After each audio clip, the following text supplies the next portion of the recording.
तव्हां ॾिसंदा जॾहिं बातिल बदर जे मैदान में अबू जहल जे सूरत में ज़ाहिर थियो त उन जे मुक़ाबले में ॿ नंढड़ा नौजवान मुआज़ ऐं मुअव्वज़ अफ़रा जा पुट उहे ॿई मैदान में बीठल हुआ।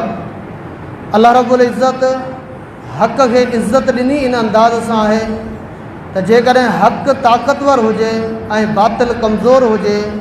हक़ खटी वञे बातिल हाराए वञे त इन में हक़ जो को कमाल कोन्हे। कमाल तॾहिं आहे जॾहिं हक़ बज़ाहिर कमज़ोर हुजे ऐं बातिल ताक़तवर हुजे, पोइ हक़ मैदान खटी वञे त पोइ इहा हक़ जो जेको आहे सो इज़्ज़त आहे, हक़ जो कमाल आहे, हक़ जी हक़ानियत आहे ऐं हमेशह ईअं ई रहियो आहे। अल्लाह रब्बुल इज़्ज़त हक़ खे बज़ाहिर मुआशिरे जे अंदरि कमज़ोर बनाए ऐं वॾी बातिल कुवत खे उन जे साम्हूं आणे अल्लाह रब्बुल इज़्ज़त हक़ खे फ़तह ॾिनी आहे।